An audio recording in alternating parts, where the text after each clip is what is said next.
Maak asseblief julle Bybels oop, gemeente, by Efesiërs hoofstuk 1 verse 11 tot 14. Efesiërs hoofstuk 1 verse 11 tot 14. Ons gaan aan met ons studie deur hierdie kosbare en evangelieryke boek. En ons kyk vandag weer na die seëninge wat God die gelowige in Christus Jesus mee seën. Ons kyk na die 5de seëning in hierdie lys van Paulus, naamlik versekering van 'n erfenis. God se versekering van elke gelowige in Christus Jesus van 'n erfenis. Dis dan die 5de en laaste seëning wat Paulus noem in hierdie lys van seëninge in Efesiërs 1 vanaf vers 3 tot 14. Ek wil vanoggend begin deur die teks vir ons te lees en daarna sal ek bid vir die Here se hulp. Efesiërs 1 vanaf vers 11, die geïnspireerde, gesaghebbende, foutlose en algenoegsame woord van die Here sê, in hom, dit is in ons Here Jesus Christus, is ons ook as erfgename uitverkies, voorbestem volgens die voorneme van die een wat alles volgens sy raad en wil laat gebeur, sodat ons, wat van die begin af ons hoop op Christus gevestig het, kan bestaan tot lof van sy heerlikheid. In hom is julle, toe julle die woord van die waarheid, die evangelie van julle verlossing gehoor en tot geloof gekom het, verseël met die Heilige Gees wat beloof is. Die Gees is die waarborg van ons erfenis, om ons los te koop as God se eiendom, tot lof van sy heerlikheid. En tot sover die woord van die Here. Kom ons nader die Here weer in gebed, gemeente. Vader, alle ere aan U dat ons weer die voorreg het, so met die begin van 'n nuwe week, op U dag, Here, om na U woord te kyk. Ons wil vra, Here, dat soos wat ons aandag gee vanuit hierdie teks aan die 5de seëning wat Paulus lys, naamlik die versekering van 'n erfenis, Here, dat U aan die woord sal wees, dat U ons deur die Gees in staat sal stel om 'n diepe begrip te hê en werklik te verstaan wat U vir ons wil sê. Kom naby ons, Here, spreek tot ons harte soos reeds gebid. En mag ons werklik bemoedig wees deur U in hierdie oggend. Bereik die doel waarvoor U ook hierdie verkondiging van die woord beskik het, asseblief. Dit vra ons in die kosbare naam van ons God en Here, Jesus Christus. Amen. Geliefdes, het julle al 'n SMS ontvang wat vir jou 'n erflating beloof? Nou, ek kan sommer aflei, hier is 'n hele klompie. Ek het al soveel SMS of boodskappe ontvang wat vir my 'n erflating beloof het van persone en instansies wat ek glad nie ken nie. As ek 'n rand gehad het vir elkeen van daai boodskappe, het ek sekerlik 'n aardse erfdeel gehad. Dit is gewoonlik 'n bedrogspel, soos ons weet, 'n scam. Skelms wat jou wil beroof van jou geld. Daardie belofte van 'n erflating is vals, dis 'n leuen, daardie boodskappe is onbetroubaar. Maar die erfenis wat God beloof in Jesus Christus, dit waarvan ek sopas vir julle gelees het, hier in Efesiërs 1 vers 11 tot 14, dit is eg, dit is waaragtig, dit is betroubaar, gemeente. Op die vraag, wat is hierdie erfenis wat God dan vir ons in Christus Jesus beloof, kan ons antwoord. In terme van die inhoud, leer die Bybel vir ons, dit is, in kort, alles. Alles. Paulus maak 'n stelling in 1 Korintiërs 3, vanaf vers 20 of 21 tot 23, 1 Korintiërs 3, terwyl hy die Korintiër gelowiges vermaan vir hulle onenigheid, dat sommige van hulle gekies het om volgers te word van Apollos, ander het gekies om volgers te word van Cephas of van Paulus of van Christus, terwyl hy hulle vermaan, dan sê hy hierdie woorde, daarom moet niemand hulle op mense beroem nie, alles behoort tog aan julle, Of dit Paulus, of Apollos, of Cephas, of die wêreld, of lewe of dood, of teenwoordige of toekomstige dinge is, alles behoort aan julle. En julle behoort aan Christus en Christus aan God. Met ander woorde, hierdie erfenis waarvan ons lees in ons teks is die volheid van alles wat God beloof het dat ons deel sal word van in die nuwe hemel en nuwe aarde, wat deel maak van sy herstelde nuwe hemel en nuwe aarde koninkryk. Al daardie dinge wat ons nou reeds ten dele geniet deur die geloof, maar wat ons ten volle in besit sal neem met die voltooiing van ons verlossing by die wederkoms. En wat ons ten volle dan sal geniet in God se hernuide nuwe hemel en nuwe aarde koninkryk. Dit sluit in onder andere ons verheerliking, beide die uiterlike en die innerlike mens. Ons verheerliking van liggaam. 1 Korintiërs 15 leer vir ons sal ontvang 'n heerlike, 'n onsterflike, 'n sterk, 'n geestelike liggaam. Net soos die wat Jesus ontvang het met sy opstanding uit die dood. Ons sal ook verheerlik word nie net ekstern tot die uiterlike mens, die liggaam nie, maar ook intern, die innerlike mens wat ons karakter aanbetref. Ons sal dan volkome heilig en onberispelik wees, soos wat Efesiërs 1 vers 4 vir ons gesê het. Ons was juis uitverkies tot redding, sodat ons heilig en onberispelik in liefde voor God sou wees.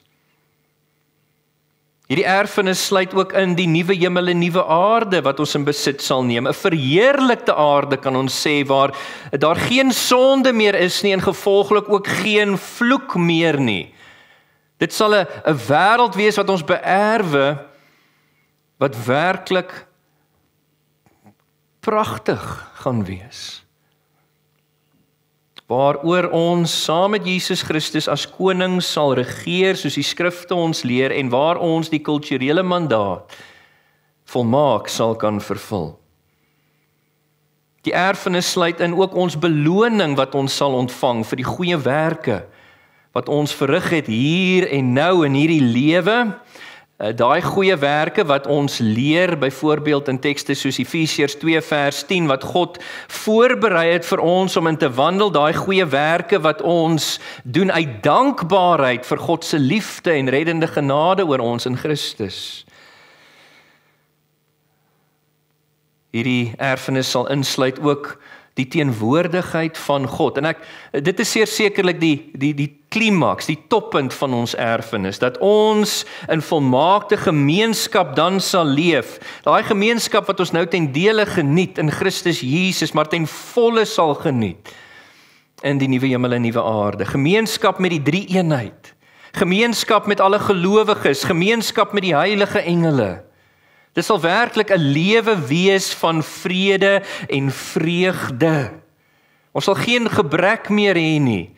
Daar sal nie meer honger of dors wees nie, soos die skrifte sê. Ons sal geen beproewing meer beleef nie. Daar sal geen son of hittegloed ons skroei nie, soos die skrifte leer.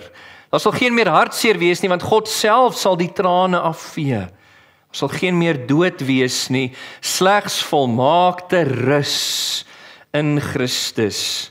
Soos Openbaring 7 vers 15 tot 17 vir ons leer, hy wat die lam is, sal ons ook as herder versorg en ons lei na strome van lewende water, soos ons vanoggend gesing het. Is dit nie die beste nuus wat jy heel jaar al ontvang het nie? Wat 'n kosbare erfenis het ons om na uit te sien. En in terme van die aard van hierdie erfenis, leer die Bybel vir ons byvoorbeeld in 'n teks soos 1 Petrus, hoofstuk 1 vers 4, dat dit is ewig. Die apostel Petrus skryf, lofwaardig is die God en Vader van ons Here Jesus Christus. Dit is hy wat ons in sy groot ontferming, deur die opstanding van Jesus uit die dood, die wedergeboorte geskenk het, tot 'n lewende hoop, 'n hoop op, en dan sê vers 4, 'n hoop op 'n erfenis wat nooit vergaan nie, wat nooit besmet word nie, wat nooit verwelk nie. Dit vergaan nooit nie, dit is ewig met ander woorde. Hebreërs 9 vers 15 praat oor hierdie erfenis en gebruik die byvoeglike naamwoord, die ewige erfenis. Hierdie erfenis in terme van sy aard is ook sekuur. Petrus gaan aan hier om te sê dat daai erfenis in 1 Petrus 1 vers 4 word vir ons bewaar in hemelse plekke. En ons word in die krag van God hierdie geloof bewaar vir daardie erfenis. Wat kan meer sekuur wees? Dis hoekom Jesus gesê het, maak skatte in die hemel bymekaar, want daar kan diewe nie inbreek en steel nie, daar kan mot en roes nie verniel nie. Dis ewig, dis sekuur en geliefdes, dit is heerlik. Heerlik bo beskrywing. Kyk gou na Efesiërs 1 vers 18. Hier in die konteks van ons teks. Paulus sê hier vir die Efesiërs wat hy vir hulle bid. En hy sê hy bid in vers 18 van hoofstuk 1 dat die oë van julle harte verlig mag wees. Dat God vir julle sal wys sodat julle kan insien wat die hoop is wat sy roeping bied. Wat die heerlike rykdom van sy erfenis vir die heiliges behels. Let op, die heerlike rykdom van sy erfenis. En dit laat ons dink aan Paulus se woorde in Romeine 8 vers 18. Die lyding, die swaarigheid, die beproewing van die hede is nie eers waardig om opgeweeg te word teen die heerlikheid wat sal verskyn wanneer Jesus op die wolke kom nie. En geliefdes, die Here wil ons vandag bemoedig met hierdie wete dat hierdie ewige erfenis wat hy vir ons in Christus Jesus beplan en waarvan die teks wat ons vandag na kyk getuig, dit is vas en dit is seker. Ek wil net vlugtig iets sê oor die konteks voordat ons indelf in vers 11 tot 14. Soos julle nou weet, Paulus open hierdie gedeelte van die brief in vers 3 met 'n uitbarsting, 'n uitroep van lof aan God vir die geestelike seëninge wat ons ontvang het in Jesus Christus. Kyk na vers 3. Lofwaardig is die God en Vader van ons Here Jesus Christus. Dis hy wat ons in Jesus Christus geseën het met elke geestelike seëning in die hemel. En dan lys hy hierdie seëninge wat hy in gedagte het. Uitverkiesing tot redding in vers 4. Aanneming as kinders, vers 5 en 6. Bevryding van sonde skuld, vers 7 en 8. Die voorreg van sy bekendmaking aan ons van sy verlossingsplan, vers 9 en 10, wat ons laaste na gekyk het. En vanoggend kyk ons na die 5de seëning, die versekering van 'n erfenis, vers 11 tot 14. En ek wil weer uitlig dat al hierdie seëninge en al die ander wat saam met hulle gaan, is slegs beskikbaar in en deur Jesus Christus. Nie buite nie, maar in hom. Ek herinner julle wat ek in daai 3de boodskap van hierdie reeks sover gesê het. 9 keer in hierdie 11 verse word daardie voorsetselfrase herhaal, in hom, deur Jesus Christus, in die geliefde, in hom, konstant. En dit is uit genade alleen. Kyk saam met my na vers 6. Tot lof van die heerlikheid van sy genade, waarmee hy ons in die geliefde begenadig het. Al hierdie seëninge kom op grond van genade, soos die einde van vers 7 ook sê. Uit die rykdom van sy genade kom hierdie seëninge. Dit is op grond van sy wil. Kyk na die einde van vers 5. Al hierdie seëninge kom na ons toe soos hy dit volgens sy wil goed gedink het. Vers 11. Ons is tot hierdie seëninge voorbestem volgens die voorneme van die een wat alles volgens sy raad en wil laat gebeur. En natuurlik is dit tot sy eer bovenal. Kyk na vers 6. Die Here skenk hierdie seëninge in Christus uit genade op grond van sy wil aan ons, tot lof van die heerlikheid van sy genade. Soos vers 12 se einde sê, sodat ons kan bestaan tot lof van sy heerlikheid. Einde van vers 14, tot lof van sy heerlikheid. En ons gaan vandag kyk na 4 bevestigings vanuit ons teks. 4 bevestigings van die sekerheid van ons ewige erfenis. Die 4 bevestigings is hier op die bord agter my. Sodat ons nie onseker sal wees nie, dat jy nie sal twyfel nie, dat jy nie ongelowig sal wees oor hierdie ewige erfenis wat God beloof aan ons in Christus Jesus nie, maar eerder dat jy en ek 'n vaste sekerheid sal hê, 'n vaste vertroue sal hê in hierdie belofte van 'n ewige erfenis in Christus, wat jou en my sal aanspoor in die hier en nou, om elke oomblik van elke dag te leef met 'n ewigheidsperspektief, om hoop te hê in 'n hopelose wêreld, om vreugde te hê en verwagting te hê vir die vervulling van hierdie kosbare belofte in Christus. Nou geliefdes, kom ons delf bietjie in die teks. Nou kyk ons na hierdie 4 bevestigings. Heel eerstens, jy kan verseker wees van 'n ewige erfenis deur geloof in Jesus op grond van die vermelding van die Bybel. Daar's die eerste bevestiging, die vermelding van die Bybel. Kyk weer na vers 11 saam met my. Die apostel Paulus skryf deur die inspirasie van die Heilige Gees en met die gesag van God, in hom is ons ook as erfgename uitverkies. Ons is. Hierdie is weer een, soos in die geval van die ander seëninge wat hy hier lys, 'n stelling van 'n feit. Julle hoor my gereeld sê, en ek sal dit tot vervelings toe sê, gemeente, dat die Bybel is geïnspireerd deur God. Dit beteken dat dit is God se openbaring van homself, sy waarheid, sy wil, sy werke aan ons. Dit kom van God af. Hy is die goddelike bron en oorsprong van die 66 boeke van die Bybel, van voorblad tot agterblad. En omdat dit geïnspireer is dit ook gesaghebbend. Dit kom van hom af en daarom alles wat dit leer en beweer moet ons glo. Alles wat dit beveel moet ons gehoorsaam. Dit is wat gesaghebbendheid beteken. Omdat dit van God afkom, is dit ook foutloos. Met ander woorde, die Bybel is betroubaar, dis geloofwaardig, ons kan daarop staan. Die Bybel sal ons nie mislei in enige opsig nie.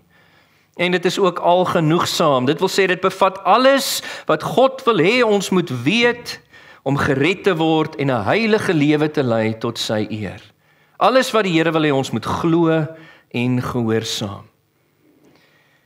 Wat ek nou vir julle wil sê, geliefdes, aangesien dit hierdie Bybel is, God se geïnspireerde, gesaghebbende, foutlose, algenoegsame woord, wat vir ons sê, in hom is ons ook as erfgename uitverkies, kan ons weet, ons ewige erfenis is vas, dit is seker. Ons hoef nie onseker te wees daaroor nie. Ons hoef nie te twyfel daaroor nie. Ons hoef nie ongelowig te wees nie. Soos die ou teoloog gesê het, God has said it, and that settles it. En nie net dit nie.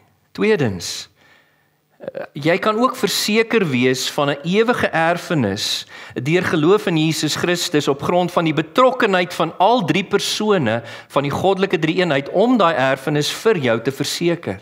Al 3 persone is betrokke daarbey. Ek wil hê julle moet dit sien in die teks. Dit praat in vers 11 van die voorbestemming van die Vader, waardeur hierdie erfenis vir ons verseker is. Dit praat van die verdienste van die Seun regdeur, in hom, wat dit vir ons verseker is. En dit praat van die verseëling van die Heilige Gees in vers 13 en 14, wat dit vir ons verseker is. Die betrokkenheid van al 3 persone van die goddelike drie-eenheid. Kom ons kyk na dit. Jy kan ook verseker wees van 'n ewige erfenis deur geloof in Jesus op grond van die voorbestemming van die Vader. Nie net die vermelding van die Bybel nie, maar ook die voorbestemming van die Vader. Kyk weer na vers 11. Dit sê, in hom is ons ook as erfgename uitverkies. Ons is vir hierdie erfenis voorbestem volgens die voorneme van die een wat alles, maar alles volgens sy raad en wil laat gebeur. Jy sien God se uitverkiesing voor die grondlegging van die wêreld waarvan ons gelees het in vers 4 is nie net vir verlossing van sonde nie, ja, dit is dit, maar dit is meer. Dit is ook vir aanneming tot kindskap, soos vers 5 vir ons gesê het. Om deel te word van God se familie en om as deel van daai familie te erf saam met Jesus Christus vanaf die Vader. Alreeds voor die skepping was dit God, die een wat alles werk volgens die raad van sy wil. Was dit sy wil om in en deur Jesus Christus jou en my geskik te maak vir hierdie ewige erfenis wat hy beplan vir sy oorblyfsel. En hiervoor het hy ons voorbestem, soos die teks sê. Waarom het hy gedoen? Dit is 'n belangrike vraag wat vir ons beantwoord word hier in die teks. Waarom het God ons voorbestem vir 'n ewige erfenis? Wel, die teks sê vir ons duidelik, dit is ter wille van sy eer. Let op in vers 11 en 12. Vers 12 sê vir ons, sodat ons, wat van die begin af ons hoop op Christus gevestig het, kan bestaan tot lof van sy heerlikheid. Dit was die rede. En dan ook in vers 14 sê hy, die Gees wat ons verseël het, op grond van die voorbestemming van die Vader, dit is sodat ons kan wees tot lof van sy heerlikheid. Ek wil wel iets hier uitwys. Van hoofstuk 1 vers 1 af, regdeur, het Paulus hierdie persoonlike voornaamwoord ons inklusief gebruik. So van die begin van die brief af, het hy gepraat of homself en die Joodse en die nie-Joodse gelowiges ingesluit by wat hy sê. Ek meen, hy praat hier in die begin, in vers 3 kan ons maar sê, hy het ons in Christus geseën. Dit is almal. Paulus, die gelowige, of die Joodse en die nie-Joodse gelowiges. Hy het ons vir die grondlegging van die wêreld uitverkies. Dit is almal. Hy het ons voorbestem om ons deur Jesus Christus as sy kinders aan te neem. Dit is almal. Vers 7, in hom het ons die bevryding. Dit is almal. En so gaan dit aan. Vers 9, hy het die geheimenis van sy wil aan ons bekend gemaak, almal. Maar hier in vers 11 is daar nou 'n onderskeiding. Hier gebruik Paulus die persoonlike voornaam ons om na die Jode spesifiek te verwys. Hy sê hier, sodat ons wat van die begin af ons hoop op Christus gevestig het, kan bestaan tot lof van sy heerlikheid. In vers 12, ons. Onthou, toe Christus gestuur was na hierdie aarde, het hy eers kom bedien onder wie? Die Jode. Toe hy sy disippels afgevaardig het om die evangelie te gaan verkondig, daai 2 kere in die dorpies van Galilea en die dorpies van Judea, het hy gesê, moenie afdraai na die heidene toe nie, gaan direk na die kinders van die huis van Israel. Later sou die heidene spesifiek inkom deel word, later na die uitstorting van die Heilige Gees. Ons sien hierdie kontras of hierdie eksklusiewe gebruik van die term ons in vers 13, wanneer hy sê, in hom is julle ook. Julle, hier praat hy nou weer van die heidene, die nie-Joodse gelowiges in die gemeente, is julle ook. Later, na die uitstorting van die Gees, toe julle die woord van die waarheid, die evangelie van julle verlossing gehoor en tot geloof gekom het, verseël met die Gees. Paulus gebruik hierdie persoonlike voornaamwoord julle in vers 13, op 'n ander plek in hierdie selfde brief, op dieselfde manier, kyk gaan na hoofstuk 2 vers 11. In hoofstuk 2 vers 11 sê hy, daarom onthou dat julle destyds volgens julle sondige aard heidene was. So die julle verwys hier na die heidene, die nie-Joodse gelowiges in die gemeente. Julle word onbesnedenis genoem deur diegene wat besnedenis genoem word, die Jode. Al is dit bloot liggaamlik deur hande verrig. Onthou dat julle in daardie tyd sonder Christus was, uitgesluit van die burgerskap van Israel en vreemdelinge ten opsigte van die verbondsbelofte, sonder hoop, sonder God in die wêreld, maar nou in Christus Jesus het julle, wat destyds ver weg was, naby gekom deur die bloed van Christus. Paulus maak hier 'n onderskeid. Nie dat dit 'n groot impak maak in ons interpretasie van die teks nie, ek wys dit net vir julle uit. Die rede waarom God ons, die Vader ons voorbestem het vir die ewige erfenis is, sodat eers die Jode, maar ook ons kan bestaan tot lof van sy heerlikheid. Hierdie seëning, net soos al die ander, is bedoel vir sy eer allereers, om vir ons iets te wys van die goedheid en die genade en die guns van God. En natuurlik strek dit ook tot ons voordeel. So hier wil ek weer sê, aangesien God ons voorbestem het vir hierdie ewige erfenis, kan ons ook weet, ons ewige erfenis is vas en dit is seker. Ons hoef nie te twyfel nie, ons hoef nie onseker te wees nie, ons hoef nie ongelowig te wees nie. Jy kan ook derdens verseker wees van 'n ewige erfenis deur geloof in Jesus Christus, nie net op grond van die vermelding van die Bybel nie net op grond van die voorbestemming van die Vader nie, maar ook op grond van die verdienste van die Seun, Jesus Christus. Kyk gou weer na vers 11. In hom, dis hoe dit verskyn in die bronteks en hoe die Griekse grammatika werk as 'n frase vroeër in die sin verskyn, beteken dit die klem is op daardie deel van die sin. Hier word klem geplaas in hom. Jesus Christus, op grond van sy verlossingswerk is ons as erfgename uitverkies. Weer in vers 13, in hom is julle ook, toe julle die woord van die waarheid, die evangelie van julle verlossing gehoor en tot geloof gekom het, verseël met die Heilige Gees wat beloof is. Kyk, Jesus Christus is die eniggebore seun van die Vader. Met ander woorde, hy is die erfgenaam vanaf die Vader. Ons word mede-erfgename op grond van ons vereniging met hom deur die geloof in Jesus Christus. Weens ons vereniging met hom is ons geskik gemaak om te mag erf vanaf die Vader deur sy verlossingswerk, en is ons mede-erfgename wat deel in Jesus se erfenis van alles vanaf die Vader. Ek wil hier 'n evangelie uitdaging rig. Let op, hierdie erfenis is in hom alleen. Dis nie apart van Jesus Christus nie.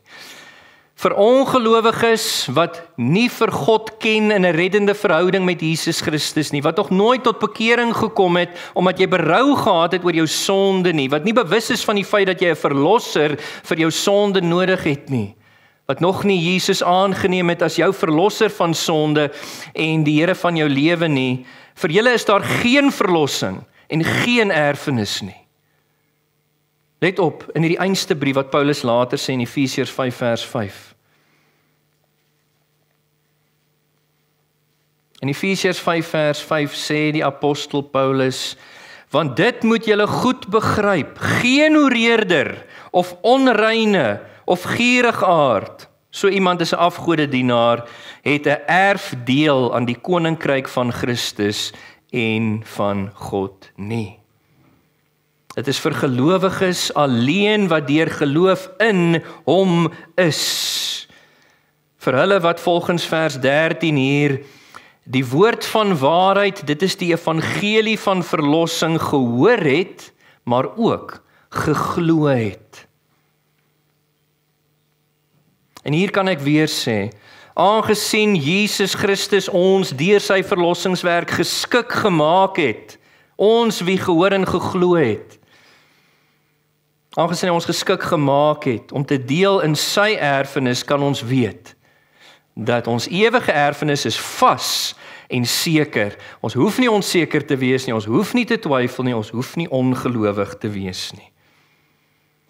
En dan vierdens, jy kan seker wees van 'n ewige erfenis deur geloof in Jesus, nie net op grond van die vermelding van die Bybel nie, die voorbestemming van die Vader nie, die verdienste van die Seun nie, maar ook op grond van die verseëling van die Heilige Gees.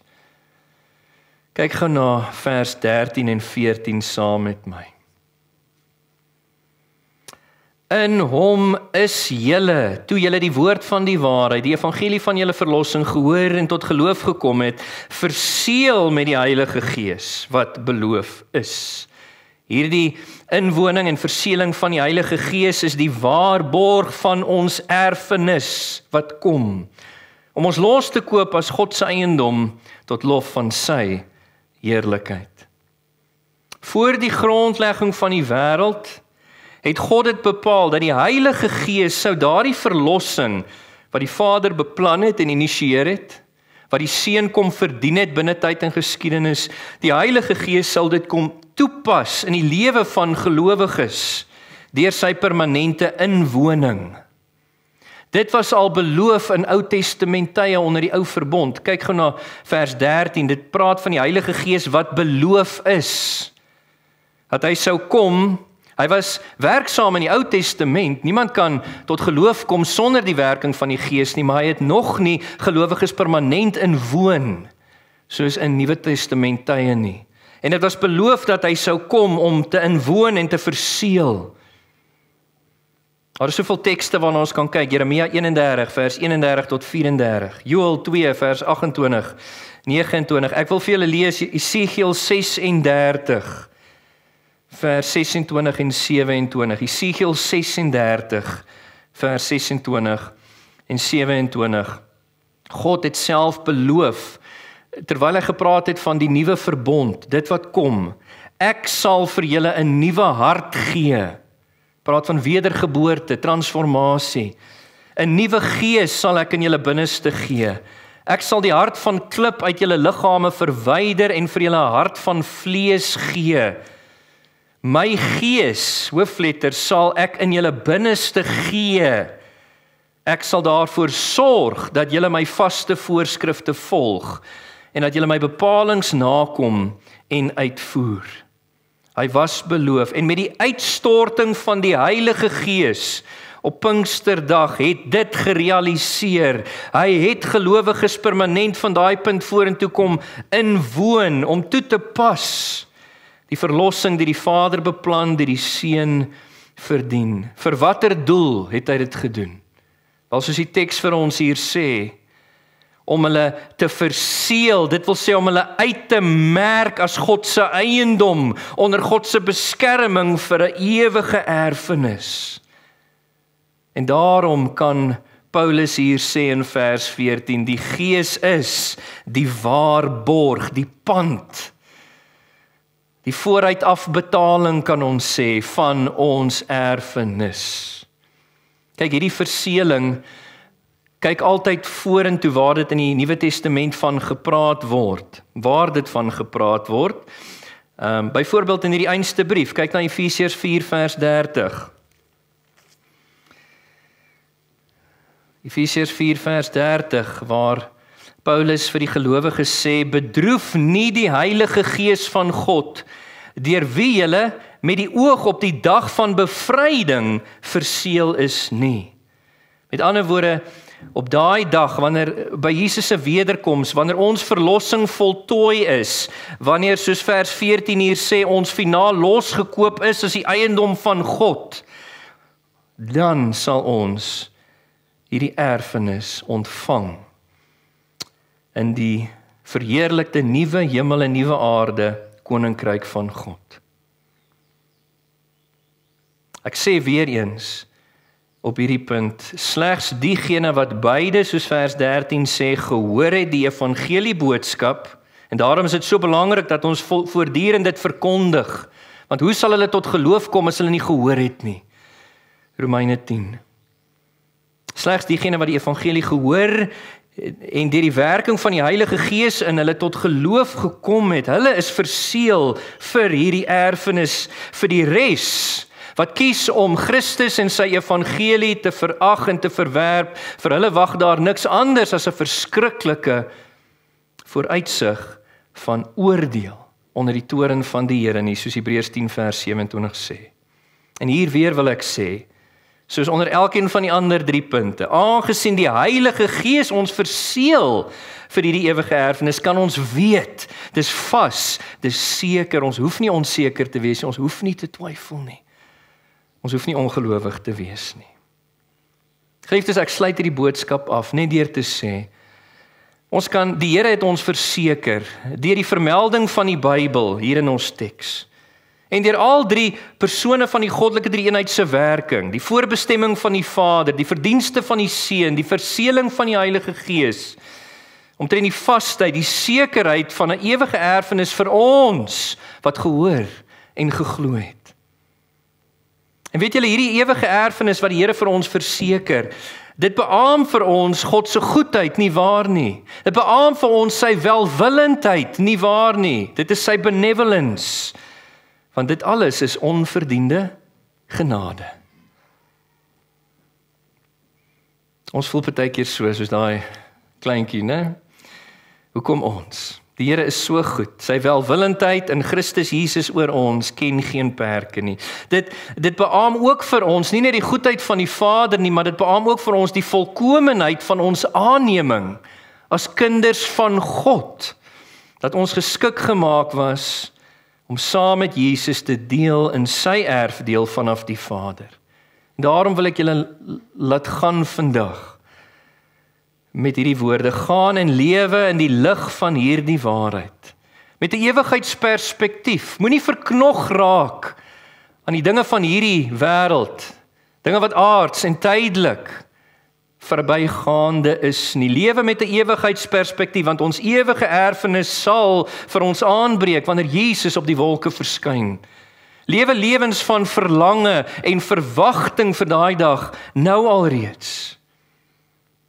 Want ons sal hierdie 5de seëning ten volle in besit neem by die volëinding van ons verlossing wanneer Jesus verskyn, en ons sal dit geniet in die heerlikheid en teenwoordigheid van God tot in alle ewigheid. Amen. Kom ons sluit ons oë.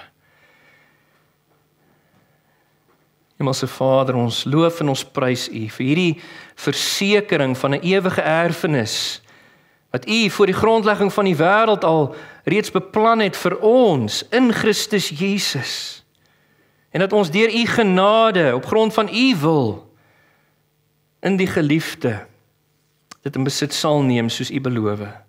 Ons dank U vir die vermelding van die Bybel, die voorbestemming van die Vader, die verdienste van die Seun en ook die verseëling van die Heilige Gees wat ons verseker, Here, dat ons nie hoef onseker te wees nie hoef te twyfel nie ongelowig hoef te wees nie, maar dat ons nou alreeds kan lewe met 'n sekerheid en met 'n vaste vertroue wat in die hier en nou alreeds vir ons help.